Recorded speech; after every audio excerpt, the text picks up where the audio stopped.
आपकी सबसे बड़ी लड़ाई लोगों से नहीं है, हालातों से नहीं है। वो लड़ाई तो आपके दिमाग के अंदर चल रही है। हर सुबह उठते हैं बिना एनर्जी के, हर दिन खुद से एक सवाल, क्या मैं कभी अच्छा कर पाऊंगा, या यही मेरी जिंदगी है। लोग कहते हैं स्ट्रांग बनो, पर कोई नहीं बताता कि अंदर से टूटे हुए इंसान के लिए स्ट्रांग कैसे बनते हैं। और यहीं आती है ये किताब, the mental toughness handbook by Damon Zahariades. ये किताब आपके अंदर की इमोशनल स्टॉर्म को कंट्रोल करना सिखाती है। आपको सिखाती है कि कैसे हर फेलियर को एक स्टेप बनाओ और कैसे उस इंसान में बदलो जो हालातों को झुकाता है, खुद को नहीं।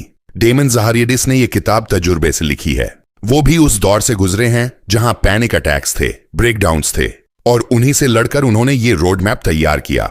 मानसिक स्ट्रेंथ कोई गिफ्ट नहीं होती, ये हर दिन की गई प्रैक्टिस से बनती है। इस वीडियो में हम एक एक चैप्टर उठाएंगे और समझेंगे कैसे इलॉन मस्क जैसे लोग क्राइसिस में भी काम रहते हैं, क्या है वो गलतियां जो हमें अंदर से कमजोर बनाती हैं, और कैसे हर दिन के छोटे डिसीजंस आपको अनशेकेबल बना सकते हैं। हर चैप्टर में आपको मिलेगा एक स्ट्रॉन्ग माइंडसेट फ्रेमवर्क, एक पावरफुल रियल लाइफ एग्जाम्पल, और वो एक्शनेबल टिप्स जो रियल लाइफ में काम आते हैं। अगर आप थक चुके हैं लड़ते लड़ते लेकिन हार मानना नहीं चाहते, तो ये वीडियो आपकी उस लड़ाई की स्ट्रैटेजी है। अब गेम वही जीतेगा जो खुद को रोज थोड़ा और मजबूत बनाएगा। Chapter 1, mastering emotional control. इस चैप्टर में डेमन ज़हरियादिस कहते हैं, emotional control is your super power. मतलब हालात जैसे भी हों, अगर आप अपने इमोशंस को संभालना सीख गए तो आप किसी भी मुश्किल को स्मार्टली हैंडल कर सकते हैं बिना पैनिक किए। यह किताब आपको सिखाती है कि रिएक्ट नहीं, रिस्पॉन्ड करना है, और इसी में छुपा है असली फर्क आम इंसान और मेंटली टफ इंसान में। यह क्यों जरूरी है?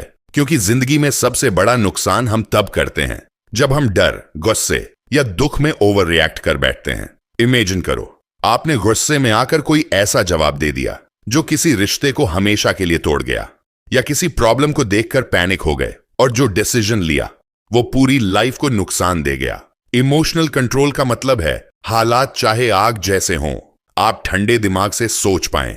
स्टीव जॉब्स की लाइफ में जब उन्हें उनकी ही कंपनी से निकाल दिया गया तो वो टूट सकते थे, बिखर सकते थे, बुरा बोल सकते थे, पर उन्होंने ऐसा कुछ नहीं किया। उन्होंने अपने इमोशंस को रोका और कामली खुद को फिर से बनाया। नेक्स्ट नाम की कंपनी शुरू की और बाद में वही एप्पल में मर्ज हो गई। अगर स्टीव जॉब्स उस वक्त ओवर रिएक्ट करते तो शायद आज एप्पल का नाम ही नहीं होता। क्या ना करें, गुस्से में तुरंत जवाब मत दो, दुख में खुद को कमजोर मत मानो, डर में आकर डिसीजन मत लो। क्या करें? किसी भी इमोशन के पीक पर 5 सेकंड का रूल लगाओ, रुक जाओ, फिर सोचो, खुद से एक सवाल पूछो, क्या ये रिएक्शन मेरी मदद करेगा? कंपोनेंट प्लेसमेंट, गहरी सांस लो और न्यूट्रल सोचो। डेमन ज़हरियादिस कहते हैं, इमोशनली वीक लोग अपने हालात के गुलाम बन जाते हैं, लेकिन मानसिक रूप से मजबूत लोग अपने प्रतिक्रियाओं के मास्टर होते हैं। वो बताते हैं कि जब हम खुद को शांत रखना सीखते हैं तो पावर शिफ्ट हो जाती है। अब हालात हमें नहीं चलाते, हम हालातों को चलाते हैं। रियल लाइफ में अपनाने के प्रैक्टिकल टिप्स। 1, ट्रिगर जर्नल बनाओ। हर दिन वो स्थितियां लिखो जहां तुम ओवर रिएक्ट कर गए, फिर सोचो क्यों हुआ, कैसे अवॉइड कर सकते थे। 2, ब्रीदिंग एंकर टेक्निक। जब भी कोई टफ मोमेंट आए, 4 second inhale, 4 second hold, 4 second exhale करो। ये ब्रेन को काम मोड में लाता है। 3, पॉज एंड प्लान हैबिट। कोई भी इंपॉर्टेंट कॉन्वर्सेशन या डिसीजन लेने से पहले 10 सेकंड सोचो। ये छोटा पॉज आपकी पूरी लाइफ बचा सकता है। 4, इमोशन डिटैचमेंट प्रैक्टिस। खुद से कहो, मैं इमोशन नहीं हूं, मैं ऑब्जर्वर हूं। इससे आप सिचुएशन को एक आउटसाइडर की तरह समझ पाते हो। इस चैप्टर का सबसे गहरा मैसेज है, मेंटल टफनेस की पहली सीढ़ी है अपने अंदर के तूफान को बाहर की शांति में बदल पाना। जो इंसान हालात से पहले खुद को संभालना सीख गया वो किसी भी मुश्किल में टूटेगा नहीं, और यही इस चैप्टर का असली पार्ट है। Chapter 2, embracing discomfort. Mental toughness का असली मतलब ये नहीं है कि आप कभी तकलीफ महसूस ना करें, बल्कि यह है कि आप उस तकलीफ के साथ कैसे डील करते हैं। इस किताब में डेमन ज़हरियादिस कहते हैं, कंफर्ट जोन में रहने की आदत इंसान को कमजोर बनाती है, और डिस्कम्फर्ट यानी असुविधा को अपनाना ही आपकी असली ताकत बन सकता है। जब आप जानबूझकर ऐसी चीजें चुनते हैं जो मुश्किल हैं, तब आप अपनी सोच, धैर्य और हिम्मत को मजबूत करते हैं। ये हर इंसान के लिए क्यों जरूरी है? सोचिए, हर इंसान अपनी जिंदगी में कुछ बड़ा हासिल करना चाहता है, लेकिन ज्यादातर लोग उस रास्ते पर नहीं जाते जहां तकलीफ और चैलेंज होता है। क्यों? क्योंकि वो कंफर्ट में रहना चाहते हैं, लेकिन कंफर्ट से सिर्फ आराम मिलता है, ग्रोथ नहीं। अगर आपको मेंटली टफ बनना है तो तकलीफ से डरने की जगह उसे अपना दोस्त बनाना होगा। डेविड गॉगिंस एक नेवी सील और दुनिया के टफेस्ट एंड्योरेंस एथलीट्स में से एक हैं। लेकिन क्या आप जानते हैं, बचपन में वो ओवरवेट थे, डोमेस्टिक अब्यूज झेली, लर्निंग डिसऑर्डर था और बहुत डरपोक थे। लेकिन उन्होंने एक दिन खुद से कहा, मैं अपनी तकलीफ से भागना बंद करूंगा। उन्होंने खुद को मुश्किल में डालना शुरू किया। घंटों की रनिंग, पेन के साथ ट्रेनिंग और हर दिन कुछ ऐसा जो उन्हें डराता था। आज दुनिया उन्हें द टफेस्ट मैन अलाइव कहती है। उनकी पूरी जिंदगी इस बात का प्रूफ है कि डिस्कंफर्ट में ही आपकी असली ताकत छुपी होती है। क्या नहीं करना चाहिए? कंफर्ट जोन में फंसे रहना, पेनफुल कॉन्वर्सेशंस या मुश्किल काम अवॉइड करना, हर बार ये सोचना, यार अभी मन नहीं है, बाद में देखेंगे, फेलियर के डर से एक्शन ही ना लेना। क्या करना चाहिए? हर दिन खुद को एक बार अनकंफर्टेबल करने का मौका दो। फियर को डायरेक्शन मानो, जहां डर है वहीं ग्रोथ है। पेन को रेजिस्ट मत करो, उसे फील करो और सीखो। इजी रास्तों को चुनने से पहले एक सवाल पूछो, क्या ये मुझे मजबूत बनाएगा? डेमन कहते हैं, असुविधा संक्षिप्त होती है, लेकिन उसका फायदा लाइफ लॉन्ग होता है। अगर आप हमेशा कंफर्ट में ही रहना चाहते हैं तो आप कभी अपने अंदर की असली ताकत को जान ही नहीं पाओगे। ऑथर कहते हैं, स्ट्रांग बनना है तो अनकंफर्टेबल बनना सीखो।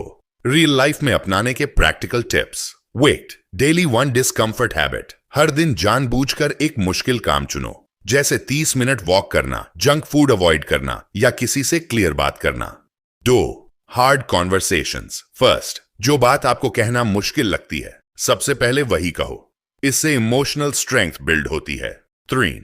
पेन का सिग्नल। टेक्निक, जब भी कुछ पेनफुल लगे खुद से कहो, this is a growth signal, मैं इसमें से कुछ सीख सकता हूं। 4. Weekly discomfort challenge. हर हफ्ते एक ऐसा काम करो जो आपको डराता है, स्टेज पर बोलना, कोई नया काम ट्राई करना या रिजेक्शन फेस करना। इस चैप्टर का सबसे गहरा मैसेज है, डिस्कंफर्ट कोई सजा नहीं, एक सीढ़ी है उस इंसान तक पहुंचने की जो आप बन सकते हैं। दर्द से बचकर आप शॉर्ट टर्म आराम तो पा सकते हैं, लेकिन लॉन्ग टर्म रिग्रेट्स आपका पीछा नहीं छोड़ते। इसलिए डेमन ज़ाहरेदिस कहते हैं, डिस्कंफर्ट को एम्ब्रेस करो, क्योंकि वहीं से स्ट्रेंथ पैदा होती है। Chapter 3, delayed gratification and self discipline. Mental toughness सिर्फ दर्द सहने की ताकत नहीं होती, बल्कि अपने आप को कंट्रोल करने की हिम्मत भी होती है।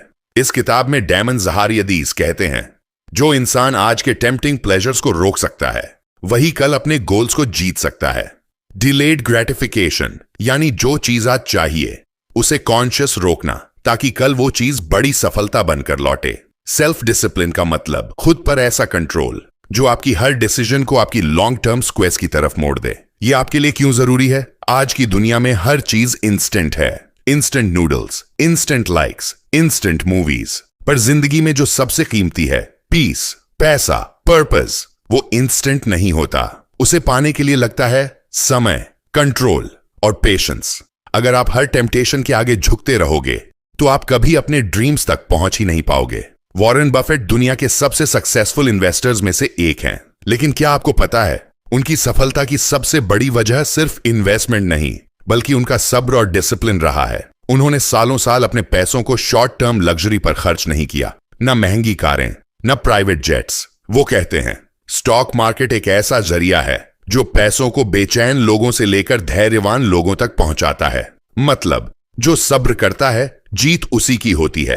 क्या नहीं करना चाहिए? हर बार मोबाइल नोटिफिकेशंस चेक करना, थोड़ी सी बोर्डम आते ही एंटरटेनमेंट की तलाश करना, तुरंत रिवॉर्ड्स पाने के लिए लॉन्ग टर्म ड्रीम्स को छोड़ देना। बस आज एंजॉय कर लेते हैं, कल से सीरियस हो जाऊंगा वाली सोच रखना। क्या करना चाहिए? इंपल्स को रेजिस्ट करना सीखो। हर डिसीजन से पहले पूछो, क्या ये मेरी लॉन्ग टर्म सक्सेस में मदद करेगा?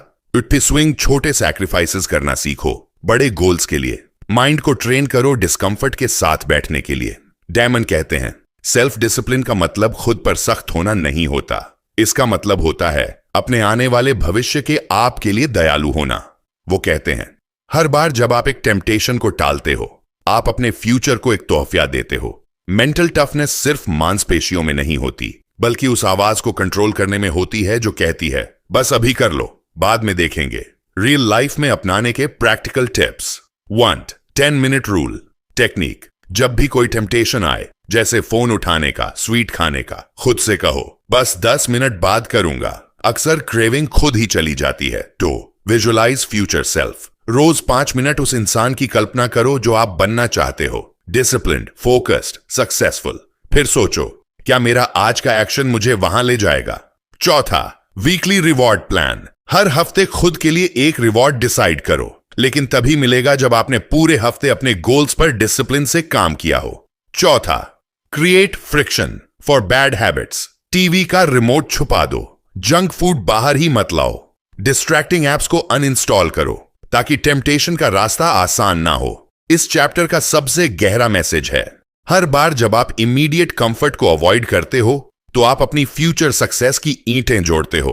डिसिप्लिन कोई पनिशमेंट नहीं है, ये तो एक गिफ्ट है खुद को एक बेहतर जिंदगी देने का। डेमन ज़हरियादी साफ कहते हैं, टेम्पटेशंस जीतना मुश्किल है पर नामुमकिन नहीं। जो आज खुद को कंट्रोल करता है, कल वही दुनिया को लीड करता है। Chapter 4, responding not reacting. Mental toughness का एक सबसे गहरा हिस्सा होता है जवाब देना, न कि रिएक्शन करना।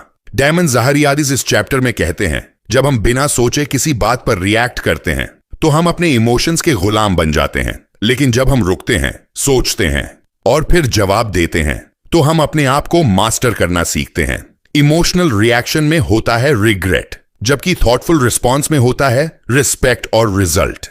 ये आपकी जिंदगी में क्यों जरूरी है? कभी किसी ने आपको कुछ कह दिया और आपने तम-तमाकर जवाब दे दिया।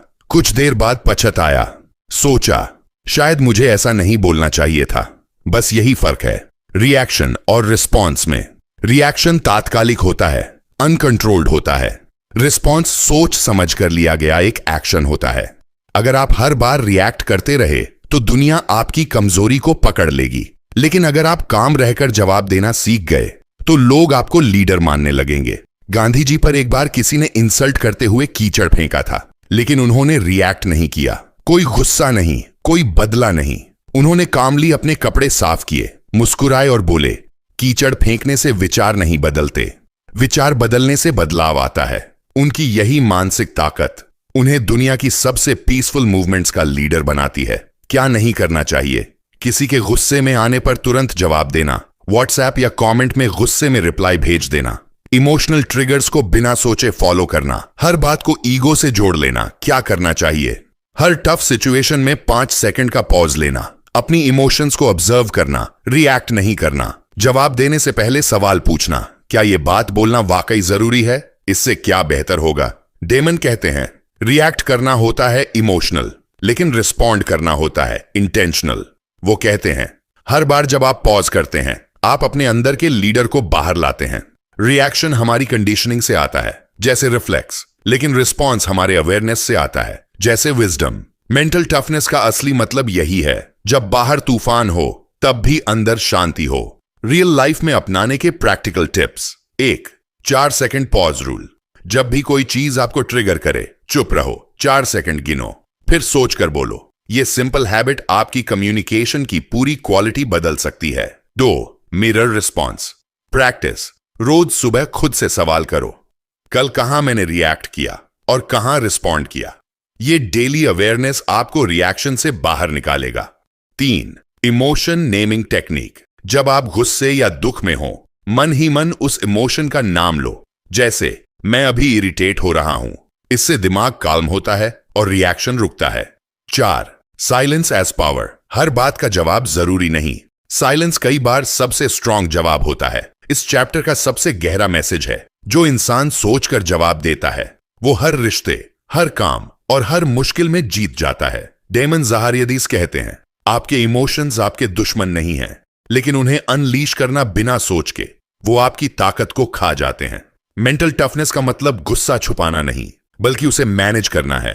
शब्दों से आग नहीं फैलानी, बल्कि सॉल्यूशन तक पहुंचना है। Chapter 5, managing negative self talk. इस चैप्टर में डेमन ज़हरियादी कहते हैं कि आपका सबसे खतरनाक दुश्मन बाहर नहीं, आपके दिमाग के अंदर बैठा होता है। नेगेटिव सेल्फ टॉक वो छोटी छोटी बातें जैसे मैं से नहीं होगा, मैं कुछ नहीं हूं, मेरे पास कोई खास टैलेंट नहीं है।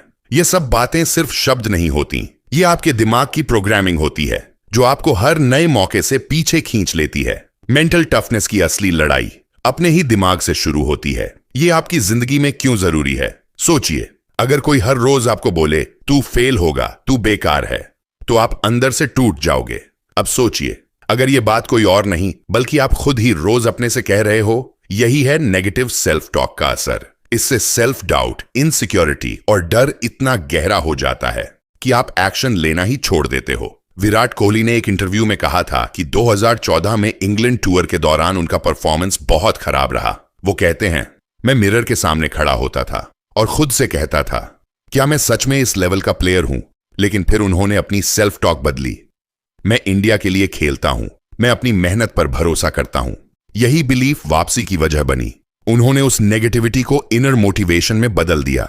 आज वो दुनिया के सबसे मेंटली स्ट्रांग एथलीट्स में से एक हैं। क्या नहीं करना चाहिए? खुद को नीचा दिखाना, मैं लायक नहीं हूं। कंपोनेंट प्लेसमेंट, खुद की तुलना हर किसी से करना, वो मुझसे अच्छा है। कंपोनेंट प्लेसमेंट, हर गलती को अपनी पहचान मान लेना, मुझसे हमेशा गलती होती है। कंपोनेंट प्लेसमेंट, हार को फाइनल समझना, क्या करना चाहिए। हर नेगेटिव थॉट को चैलेंज करना, क्या यह बात सच है या बस मेरा डर है। कंपोनेंट प्लेसमेंट, खुद से वैसे बात करना जैसे किसी प्यारे दोस्त से करते। डेली खुद के लिए एक पॉजिटिव एफर्मेशन बोलना, फेलियर को फीडबैक मानना, ना कि आइडेंटिटी। ऑथर डेमन जहारियादिस क्या कहते हैं? नेगेटिव सेल्फ टॉक एक जहर है जो लॉजिक के रूप में छिपा होता है। डेमन कहते हैं, आपका माइंड जो सुनता है वो मान लेता है, और जो वो मानता है उसी के हिसाब से आपकी जिंदगी चलती है। सेल्फ टॉक कोई लग्जरी नहीं है, ये आपकी जिंदगी का फाउंडेशन है। आप जो भी बनोगे, जहां भी पहुंचोगे, वो सब पहले आपके सोचने के तरीके से शुरू होता है। रियल लाइफ में अपनाने के practical tips. 1. Catch and replace technique. जैसे ही आप अपने अंदर कोई नेगेटिव थॉट पकड़े, उसे उसी वक्त पॉजिटिव से बदलें। एग्जाम्पल, मुझसे नहीं होगा, मैं सीख रहा हूं और धीरे धीरे हो जाएगा। 2. Write your inner dialogue. हर दिन 5 मिनट नोटबुक में लिखो, आज मैंने अपने बारे में क्या सोचा। इससे आपको अवेयरनेस मिलेगी कि आप खुद से कैसा व्यवहार कर रहे हैं। 3.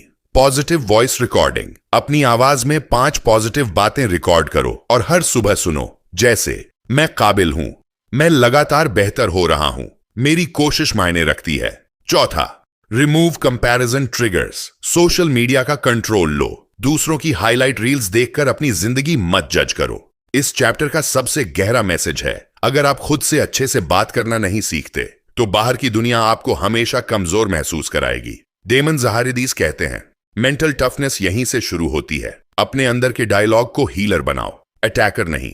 हर बार जब आप खुद से कहें, मैं कोशिश करूंगा, मैं इस बार नहीं रुकूंगा, मैं खुद के साथ खड़ा हूं, तो समझो आप अंदर से मजबूत हो रहे हो। Chapter 6, developing resilience through small wins. Damon Zahariades इस चैप्टर में कहते हैं, रेजिलियंस यानी मानसिक मजबूती अचानक पैदा नहीं होती, यह रोज रोज के छोटे छोटे फैसलों से बनती है।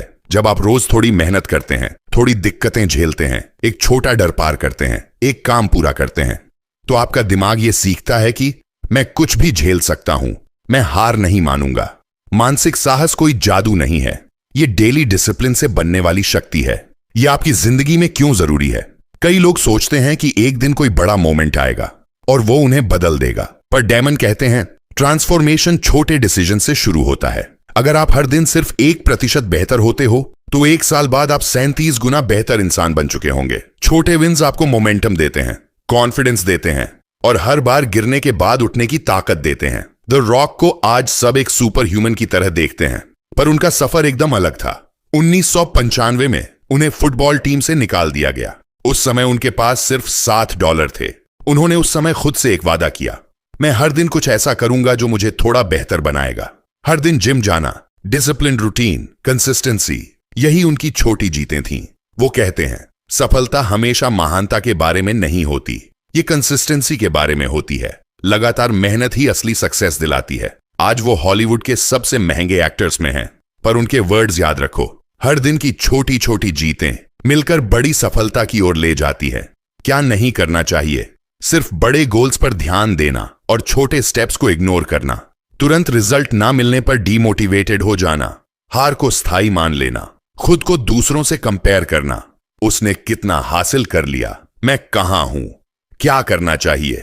हर दिन एक छोटा गोल सेट करना और पूरा करना, खुद को रोज एक मिनी चैलेंज देना, अपनी डेली विंस को एक डायरी में लिखना ताकि आपको प्रोग्रेस दिखे। जब थक जाओ तो रुकना नहीं, सिर्फ धीरे चलना। डेमन लिखते हैं, मानसिक सामर्थ्य बार बार अभ्यास करने से बनती है। हर छोटी जीत तुम्हारे दिमाग को यह बताती है मैं ये कर सकता हूं, यानी हर छोटी कोशिश आपके अंदर एक नया बिलीफ पैदा करती है। हर बार जब आप कहो आज मैं थोड़ा भी इंप्रूव हुआ हूं, तो वही आपकी मानसिक ताकत बढ़ा रहा होता है। रियल लाइफ में अपनाने के प्रैक्टिकल टिप्स। पहला, माइक्रो गोल्स डेली। हर सुबह 3 छोटे गोल्स तय करें। 10 मिनट की वॉक, 15 मिनट का फोकस्ड वर्क, एक टफ कॉन्वेशन फेस करना। दूसरा, प्रोग्रेस ट्रैकर मेंटेन करें। एक नोटबुक या ऐप में हर दिन की जीत लिखें। आज मैंने खुद को मोबाइल से डिस्ट्रैक्ट नहीं होने दिया, आज मैं बिना टाल मटोल के काम पे बैठा। 4, स्ट्रीक मेंटलिटी अपनाएं। मैंने 5 दिन लगातार काम किया है, आज छठा है और मैं रुकूंगा नहीं। कंसिस्टेंसी से दिमाग को डिसिप्लिन की आदत लगती है। इस चैप्टर का सबसे गहरा मैसेज है, हर दिन की जीत भले ही छोटी हो पर आपकी आत्मा में बड़ा विश्वास भरती है। डेमन ज़ाहरियादीस हमें याद दिलाते हैं कि रेजिलियंस कोई सुपर हीरो ट्रेट नहीं है, ये एक आम इंसान की रोज की मेहनत से बनती है। अगर आप आज सिर्फ एक सही कदम उठाते हो तो आप खुद को एक नया भविष्य दे रहे हो। छोटे कदम उठाओ, क्योंकि वही मंजिल तक ले जाते हैं। Chapter 7, the power of reframing. Damon Zahariades इस अध्याय में हमें सिखाते हैं कि हर चुनौती में ताकत छुपी होती है, बस नजर बदलनी चाहिए। जब आप किसी प्रॉब्लम को मुसीबत नहीं बल्कि मौका मान लेते हैं, तो वही मुश्किल आपकी सबसे बड़ी जीत बन सकती है। रीफ्रेमिंग यानी किसी सिचुएशन को नए नजरिए से देखना, ताकि आप हारने के बजाय सीखें और डगमगाने के बजाय आगे बढ़ें। यह आपकी जिंदगी में क्यों जरूरी है। कभी कभी हालात नहीं बदलते, पर सोच बदलने से सब कुछ बदल जाता है। मान लीजिए किसी ने आपकी इंसल्ट कर दी। अब आपके पास 2 रास्ते हैं। 1, या तो आप रिएक्ट करो और गुस्से में बहस करो। दूसरी बार आप सोचो, इस इंसान की नेगेटिविटी मुझसे ज्यादा उसके अंदर की परेशानी दिखा रही है। रीफ्रेमिंग आपको इमोशनल रिएक्शन से बाहर निकालकर मैच्योर रिस्पॉन्स देना सिखाता है। नेल्सन मंडेला ने अपनी जिंदगी के 27 साल जेल में बिताए। कोई और होता तो टूट जाता, नफरत से भर जाता, लेकिन उन्होंने उस सजा को एक अपॉर्चुनिटी माना, अपनी सोच को मजबूत करने की, अपने देश के लिए सोचने की। जब वो जेल से बाहर आए तो उन्होंने कहा, मैं कभी हारता नहीं, या तो जीतता हूं या कुछ नया सीखता हूं। यही है रीफ्रेमिंग की ताकत, हार में भी जीत ढूंढना। क्या नहीं करना चाहिए, हर सिचुएशन को सिर्फ नेगेटिव ढंग से देखना, छोटी बातों को दिल पर ले लेना, खुद को बार बार विक्टिम समझना, हर गलती को फेलियर मानना। क्या करना चाहिए, हर मुश्किल में यह पूछना, मैं इससे क्या सीख सकता हूं। खुद से कहना, यह मेरे ग्रोथ का चांस है। सिचुएशंस को नए नजरिए से देखना, जैसे ये प्रॉब्लम है या हिडन ब्लेसिंग। दूसरों के नजरिए को भी समझने की कोशिश करना। डेमन कहते हैं, रीफ्रेमिंग तुम्हें कंट्रोल वापस लेने का मौका देता है। यह तुम्हें एक पीड़ित से बदलकर एक समस्या सुलझाने वाले में बदल देता है। यानी जब आप नजरिया बदलते हो तो आप हार मानने वाले नहीं, बल्कि सिचुएशन को हैंडल करने वाले इंसान बन जाते हो। रियल लाइफ में अपनाने के practical tips. 1, reframing questions. Ask करो, इसमें मेरे लिए क्या सीख है, यह दर्द मुझे क्या सिखा रहा है, क्या मैं इसे दूसरे नजरिए से देख सकता हूं। 2, नेगेटिव थॉट्स को चैलेंज करो। जैसे अगर मन में आए मैं कभी सक्सेसफुल नहीं हो पाऊंगा, तो खुद से कहो, मैं बस अभी सीख रहा हूं और सीखने में वक्त लगता है। शुरू करो। हर रात एक ऐसी घटना लिखो जो बुरी लगी हो और फिर उसे पॉजिटिव नजरिए से दोबारा लिखो। 4, ग्रोथ ओरिएंटेड लैंग्वेज यूज करो। यह नहीं हो पाया कि जगह कहो, अभी नहीं हुआ पर हो सकता है। इस चैप्टर का सबसे गहरा मैसेज है, जिंदगी हमेशा वो नहीं देती जो तुम चाहते हो, लेकिन आपका नजरिया तय करता है कि आप उस सिचुएशन से क्या निकालते हैं। डेमन ज़ाहरियादीस कहते हैं, मेंटल टफनेस का असली मतलब है हर चुनौती को नए फ्रेम में देखने की ताकत। जब आप जिंदगी को एक सीख की तरह देखने लगते हो तो आपकी हार भी आपके लिए इनाम बन जाती है। सोच बदलो, नतीजे अपने आप बदलने लगेंगे। Chapter 8, taking full responsibility. Damon Zahariades इस अध्याय में हमें सिखाते हैं कि जब तक हम दूसरों को दोष देते रहेंगे, हम अपनी जिंदगी को कभी बेहतर नहीं बना पाएंगे। मेंटल टफनेस का सबसे बड़ा संकेत यही है, आप ये मान लें कि आपकी जिंदगी के डिसीजंस आपके हाथ में हैं, न कि हालात, किस्मत या दूसरों के एक्शंस में। ये आपकी जिंदगी में क्यों जरूरी है? आजकल हम सबके पास ब्लेम करने के बहाने हैं। पेरेंट्स ने सपोर्ट नहीं किया, सोसाइटी बायस्ड है, उसने मुझे धोखा दिया। लेकिन जरा सोचिए, जब आप बार बार दूसरों को दोष देते हैं तो आप अपनी ताकत उन्हीं लोगों के हाथ में दे रहे होते हैं जो आपकी जिंदगी सुधार नहीं सकते। जिम्मेदारी लेना मतलब खुद को एम्पावर करना ताकि आप हर हालात में एक्शन ले सकें। जॉको विलिंक एक नेवी सील कमांडर रहे हैं। उन्होंने अपने एक सोल्जर की गलती की वजह से एक ऑपरेशन में नुकसान झेलना पड़ा। वो उस गलती को अपने सबऑर्डिनेट के सिर मढ़ सकते थे, लेकिन उन्होंने कहा, यह मेरी गलती थी, मैंने उसे ठीक से ट्रेन नहीं किया, मैंने अच्छी तरह से लीड नहीं किया। दैट्स एक्सट्रीम ओनरशिप, और यही है असली जिम्मेदारी। आज जॉको दुनिया भर के सीईओज और लीडर्स को यही सिखाते हैं। जब आप सब कुछ अपनी जिम्मेदारी मान लेते हैं तभी आप असली लीडर बनते हैं। क्या नहीं करना चाहिए? हर बार दूसरों को ब्लेम करना, मैं क्या कर सकता था जैसा माइंडसेट रखना, गलती होने पर एक्सक्यूजेस देना, परमानेंट विक्टिम माइंडसेट में रहना। क्या करना चाहिए? गलती को पूरी तरह स्वीकार करना, बिना बहाने बनाए हर सिचुएशन में यह सोचना, मैं इसमें क्या बेहतर कर सकता था। दूसरे नहीं बदले तो खुद का बिहेवियर बदलना, अपने वर्ड्स, एक्शंस और रिएक्शंस की पूरी जिम्मेदारी लेना। डेमन कहते हैं, इल्जाम देना आसान है, जिम्मेदारी लेना मुश्किल।